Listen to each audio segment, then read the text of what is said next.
इसरो तमिलनाडु के कुलसेकरपट्टिनम में दूसरा रॉकेट लॉन्च पोर्ट क्यों बना रहा है?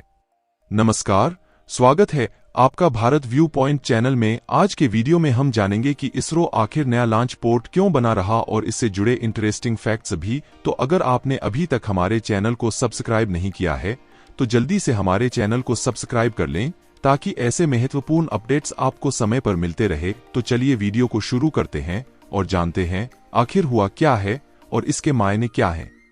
प्रधानमंत्री नरेंद्र मोदी ने 28 फरवरी को कुलसेकरपट्टिनम में भारतीय अंतरिक्ष अनुसंधान संगठन इसरो के दूसरे रॉकेट लॉन्च पोर्ट की आधारशिला रखी।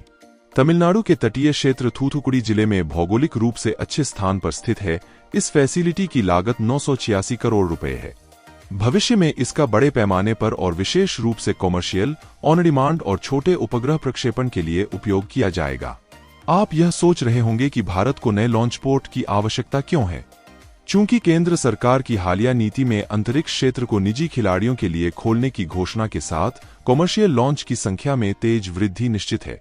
यह सुनिश्चित करने के लिए कि इसरो का पहला लॉन्च पोर्ट श्रीहरिकोटा में सतीश धवन अंतरिक्ष केंद्र SHAR पर अधिक संख्या में लॉन्च का बोझ न पड़े, अंतरिक्ष एजेंसी ने एक और फैसिलिटी बनाने का फैसला किया है। जबकि सतीश धवन अंतरिक्ष केंद्र SHAR का उपयोग केवल बड़े और भारी भरकम मिशन लॉन्च करने के लिए किया जाएगा, कुलसेकरपट्टिनम लॉन्च पोर्ट का उपयोग छोटे पेलोड लॉन्च करने के लिए किया जाएगा। SHAR चंद्रमा, शुक्र और बहुप्रतीक्षित ह्यूमन फ्लाइट मिशन, गगनयान के लिए भारत के बड़े मिशनों के लिए भी उपयोग होगा। प्राइवेट प्लेयर्स अंतरिक्ष योग्य उपप्रणालियां विकसित कर सकते हैं, उपग्रह बना सकते हैं और यहां तक कि नए लॉन्च पोर्ट का उपयोग करके लॉन्च व्हीकल का उपयोग कर सकते हैं।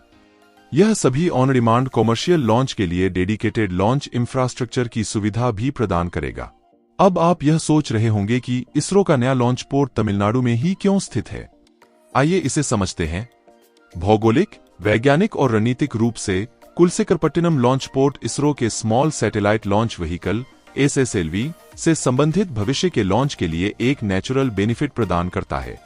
कम ईंधन ले जाने वाले और हल्के वजन वाले SSLV के लिए सीधे दक्षिण की ओर और छोटे लॉन्च ट्रेजेक्ट्री की अनुमति देते हुए कुलसेकरपट्टिनम फैसिलिटी इसरो के पेलोड क्षमताओं को बढ़ाने के प्रयासों में मदद करेगी। वर्तमान में श्रीहरिकोटा से सभी प्रक्षेपणों का लॉन्चिंग ट्रेजेक्ट्री लंबा है क्योंकि वे एक ऐसे पथ का अनुसरण करते हैं जिसके लिए वाहन को वास्तविक दक्षिण की ओर उड़ान भरने से पहले श्रीलंका के चारों ओर पूर्व की ओर जाना पड़ता है। इससे अतिरिक्त ईंधन की खपत होती है। हालांकि कुलसेकरपट्टिनम से भविष्य के प्रक्षेपणों के लिए इसकी आवश्यकता नहीं होगी, जो भौगोलिक रूप से कोलंबो के पश्चिम में कई किलोमीटर की दूरी पर स्थित है, जिसे सीधी दक्षिण की ओर उड़ान की अनुमति मिलती है और साथ ही SSLV पर पहले से ही उपलब्ध सीमित ईंधन की बचत भी होगी। विशेष रूप से दोनों लॉन्च पोर्ट दक्षिण भारत में भूमध्य रेखा के पास स्थित हैं। इसरो के पूर्व वैज्ञानिकों द्वारा संपादित पुस्तक from fishing hamlet to red planet India's space journey के अनुसार भूमध्य रेखा के करीब एक प्रक्षेपण स्थल के लिए पृथ्वी के घूमने के कारण उत्पन्न वेग का परिमाण लगभग 450 मीटर सेकेंड है, जो संभवतः किसी दिए गए लॉन्च व्हीकल के पेलोड को सबस्टेंशियल इंक्रीज कर सकती है। जियोस्टेशनरी उपग्रह आवश्यक रूप से भूमध्यरेखीय तल इक्वेटोरियल प्लेन में होने चाहिए। इसलिए ऐसे उपग्रहों के लिए प्रक्षेपण स्थल भूमध्य रेखा के जितना करीब होगा उतना ही बेहतर होगा। तो अभी नए लॉन्च पोर्ट की स्थिति क्या है? तमिलनाडु सरकार ने कुलसेकरपट्टिनम में 2000 एकड़ से अधिक भूमि का अधिग्रहण पूरा कर लिया है। इसे अब इसरो को सौंप दिया गया है। इसरो के अध्यक्ष A सोमनाथ ने पिछले सप्ताह जानकारी दी थी कि साइट पर निर्माण पूरा होने में 2 साल तक का समय लग सकता है। नई फैसिलिटी सालाना 20 से 30 SSLV लॉन्च करने की क्षमता है। अब हम आपको कुछ एक्स्ट्रा फैक्ट्स के बारे में बताते हैं। इसके लिए 2 मुख्य चीज हैं, एक SSLV और दूसरा श्रीहरिकोटा, दोनों के बारे में हम जानेंगे। तो सबसे पहले हम यह जान लेते हैं कि SSLV क्या है और उनका उपयोग किस लिए किया जाता है। SSLV छोटे उपग्रहों के प्रक्षेपण को पूरा करने के लिए इसरो द्वारा विकसित नया छोटा उपग्रह प्रक्षेपण यान है। ये 3 स्टेज वाला प्रक्षेपण यान है जिसका लिफ्ट ऑफ भार लगभग 120 टन है और इसकी लंबाई 34 मीटर और डायमीटर 2 मीटर है। SSLV को 3 स्टेज सॉलिड प्रोपल्शन और एक लिक्विड प्रोपल्शन स्टेज के साथ डिजाइन किया गया है, जो कि टर्मिनल चरण है। SSLV मिशन 10 से 500 किलोग्राम वजन वाले छोटे आकार के उपग्रहों को निचली पृथ्वी की कक्षा में लॉन्च करने के लिए उपयोगी है। इनके आकार और वजन के आधार पर इन्हें आमतौर पर मिनी, माइक्रो या नैनो उपग्रह कहा जाता है। ये लो कॉस्ट और इंटेंडेड सैटेलाइट है। इनको कक्षा में स्थापित करने में कम उड़ान समय लगता है। एसएसएलवी कॉमर्शियल और ऑन डिमांड लॉन्च के लिए सबसे सूटेबल है। इससे पहले कॉलेज के छात्रों और अंतरिक्ष क्षेत्र में शामिल प्राइवेट प्लेयर्स द्वारा निर्मित सैटेलाइट प्रोजेक्ट्स को एसएसएलवी मिशनों से बेनिफिट हुआ है। आइए जानते हैं भारत की एसएसएलवी यात्रा अब तक कैसी रही है। एसएसएलवी इसरो द्वारा अपेक्षाकृत नया विकास है जो अपनी प्रक्षेपण क्षमताओं का विस्तार कर रहा है। अगस्त 2022 में EOS-2 और आजादी सैट सहित 2 उपग्रहों को ले जाने वाला पहला एसएसएलवी मिशन SSLV-D1 आशाजनक नहीं रहा, लेकिन यह मिशन फेल नहीं था क्योंकि सही लिफ्ट ऑफ और बाद के चरणों में स्मूथ ट्रांजिशनिंग के बावजूद अलग होने के बाद दोनों उपग्रहों का प्रक्षेपण इच्छित एलिप्टिकल ऑर्बिट के बजाय 356 किलोमीटर की सर्कुलर ऑर्बिट में हुआ।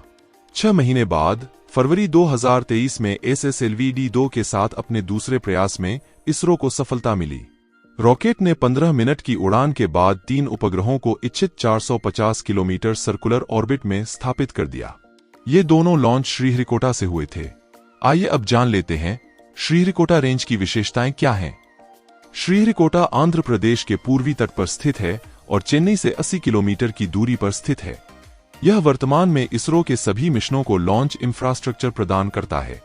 यह एक solid propellant processing setup, static testing और launch vehicle integration facilities, telemetry services, launch की निगरानी के लिए ट्रैकिंग और कमांड नेटवर्क और एक मिशन कंट्रोल सेंटर से सुसज्जित है। श्रीहरिकोटा के 2 लॉन्च कॉम्प्लेक्स हैं जिनका उपयोग नियमित रूप से polar satellite launch vehicle PSLV, geosynchronous space launch vehicle GSLV और जियोसिंक्रोनस सैटेलाइट लॉन्च व्हीकल 3 को लॉन्च करने के लिए किया जाता है, जिसे अब LVM-3 कहा जाता है। 1990 के दशक की शुरुआत में निर्मित पहले लॉन्च पैड से पहला लॉन्च सितंबर 1993 में हुआ था।